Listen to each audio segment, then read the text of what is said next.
ఏపీలో మరో 10 రోజుల్లో జరగబోతున్న ఎమ్మెల్సీ ఎన్నికలు రాజకీయ వర్గాల్లో ఆసక్తిని రేకెత్తిస్తున్నాయి. ఈ ఎన్నికల్లో మొత్తం 3 స్థానాలకు పోలింగ్ జరగబోతోంది.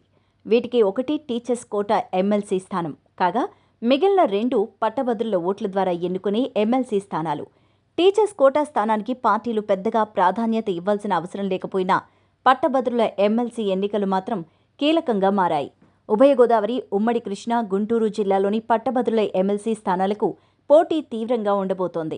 ఈ 2 స్థానాలను దక్కించుకోవాలని టీడీపీ నేతృత్వంలోని కూటమి వ్యూహాత్మకంగా పనిచేస్తోంది.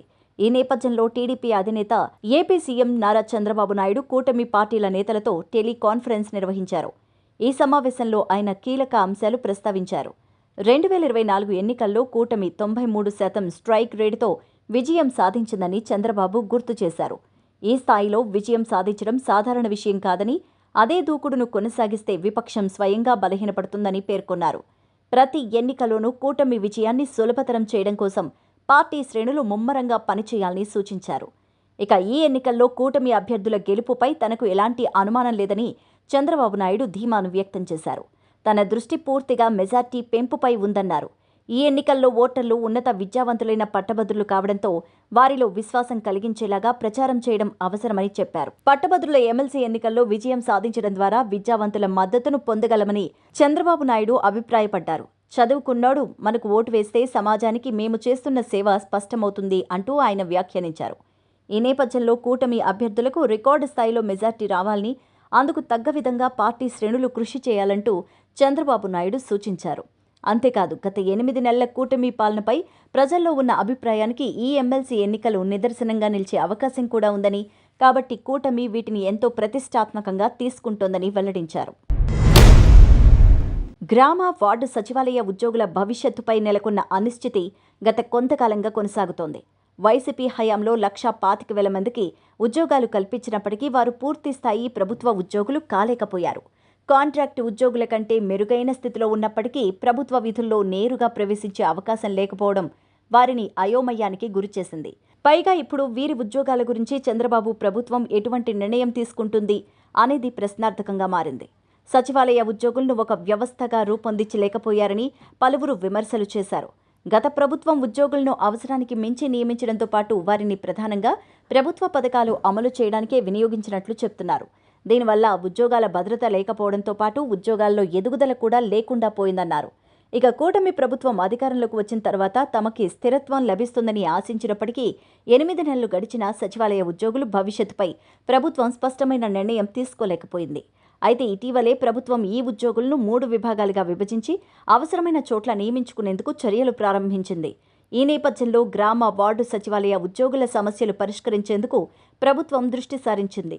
త్వరలోనే గుర్తింపు పొందిన ఉద్యోగ సంఘాలతో మంత్రి డోలా బాల వీరాంజనేయ స్వామి సమావేశం నిర్వహించబోతున్నారు. ఈ సమావేశంలో ఉద్యోగ సంఘాలు తమ డిమాండ్లను అధికారుల ముందుకు తీసుకువెళతాయి. ప్రభుత్వ ఉద్యోగ సర్వీసులో తమను కలిపి పూర్తిస్థాయి ఉద్యోగ భద్రత కల్పించాలని, అదనపు పనిభారం లేకుండా చూడాలని కోరుకుంటున్నారు. అయితే ప్రభుత్వం ప్రస్తుతం ఆర్థికంగా క్లిష్ట స్థితిలో ఉందని, అందుకే మిగిలిన సిబ్బందిని ఖాళీగా ఉన్న ఇతర ప్రభుత్వ శాఖల్లో వినియోగించాలని భావిస్తున్నట్టు సమాచారం. ప్రభుత్వం 1,25,000 మంది సిబ్బందిలో 75,000కు తగ్గించి గ్రామ, వార్డు సచివాలయాల్లో నియమించేందుకు ప్రణాళిక కూడా సిద్ధం చేస్తోంది. రాబోయే రోజుల్లో ఉద్యోగుల పనితీరు ఆధారంగా గ్రేడింగ్ విధానం అమలు చేసి తగిన విధంగా బదిలీలు, ప్రమోషన్స్ అందించేందుకు అవకాశం కల్పించవచ్చని చెప్తున్నారు. మంత్రి ఎలాంటి నిర్ణయం తీసుకుంటారో, ప్రభుత్వం సచివాలయ వ్యవస్థపై ఏ మార్పులు తీసుకురానుందో త్వరలో స్పష్టత రాబోతోంది. ఏపీలో ఉప ఎన్నికలు జరుగుతాయా అనే చర్చ ప్రస్తుతం రాజకీయ వర్గాల్లో ఆసక్తికరంగా మారింది. ముఖ్యంగా టీడీపీ, వైసీపీ పార్టీల మధ్య ఈ విషయం హాట్ టాపిక్గా మారుతోంది. ఎక్కడ చూసినా ప్రజలు, రాజకీయ విశ్లేషకులు దీనిపైనే మాట్లాడుకుంటున్నారు. టీడీపీ ఎమ్మెల్యే ఉపసభాపతి రఘురామకృష్ణంరాజు చేసిన వ్యాఖ్యల తర్వాత ఈ అంశం మరింత వైరల్ అయింది. గతంలో తనపై నమోదైన కేసులపై పోరాడిన రఘురామ ఇప్పుడు ఎవ్వరూ ఊహించిన విధంగా జగన్నే టార్గెట్ చేశారు. ఇటీవల ఆయన జగన్ ఎమ్మెల్యే పదవి రద్దయ్యే అవకాశం ఉందని చెప్పడం రాజకీయ వర్గాల్లో చర్చనీయాంశంగా మారింది. ఒక ఎమ్మెల్యే వరుసగా 60 రోజుల పాటు సభకు హాజరు కాలేదు అంటే అతని సభ్యత్వం రద్దయ్యే అవకాశం ఉంటుంది. అయితే దీనికోసం సభ మొత్తం 60 రోజుల పాటు జరగాలి. దీని నిర్ణయం ముఖ్యమంత్రి చంద్రబాబు నాయుడుదే. ఆయన ఓకే అంటే మాత్రమే ఈ ప్రక్రియ ముందుకు సాగుతుంది. అప్పుడు జగన్ మాత్రమే కాదు, వైసీపీ తరపున గెలిచిన మరో 10 మంది సభ్యత్వం కూడా రద్దు కాబోతోంది. ఇదే జరిగితే రాష్ట్రంలో ఉప ఎన్నికలు తప్పవనే అభిప్రాయం వ్యక్తమవుతోంది. అయితే వైసీపీ ఈ పరిస్థితి నుంచి బయటపడాలంటే జగన్ లేదా ఆయా ఎమ్మెల్యేలు కనీసం 2 రోజులైనా సభకు హాజరు కావాలి. కానీ జగన్ మాత్రం ఇప్పటివరకు వెనక్కి తగ్గేలా కనిపించలేదు. ఆయన ప్రతిపక్ష నేత హోదాను అధికారికంగా ఇవ్వాల్సిందేనంటూ పట్టుబడుతున్నారు. ఇలాంటి పరిస్థితుల్లో ఉప ఎన్నికలు జరిగినట్లయితే రాజకీయ సమీకరణాలు ఎలా మారతాయి అనేది ఆసక్తికరంగా మారింది. ప్రస్తుతం ప్రభుత్వంపై పూర్తి వ్యతిరేకత ఏం లేదు. అయితే పూర్తి సానుకూలత కూడా లేదు. కొత్తగా పాలన చేపట్టిన చంద్రబాబు నాయుడు ప్రభుత్వం ఇంకా ఏడాది కూడా పూర్తి కాలేదు కాబట్టి ప్రజల తీర్పు ఇచ్చేందుకు ముందుకు రావడం కష్టమనే చెప్పాలి. ఇక వైసీపీకి చెందిన నియోజకవర్గాల్లో మళ్లీ అదే పార్టీ అభ్యర్థులు గెలిచే అవకాశం ఉందని చెప్తున్నా ఉప ఎన్నికలు జరుగుతాయని సంకేతాలు స్పష్టంగా కనిపించినప్పుడే వైసీపీకి చెందిన పలువురు ఎమ్మెల్యేలు పార్టీ మారతారని ఊహిస్తున్నారు.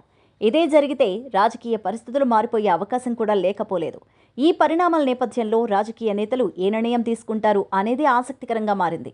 ఉప ఎన్నికలు జరిగితే ఎవరు గెలుస్తారనే చర్చ ఇప్పటికే ఊపందుకుంటోంది. జగన్ ఈ పరిస్థితిని ఎలా ఎదుర్కొంటారు, చంద్రబాబు ఏ వ్యూహం రచిస్తారు అనే ప్రశ్నలకు సమాధానం త్వరలోనే లభించబోతోంది.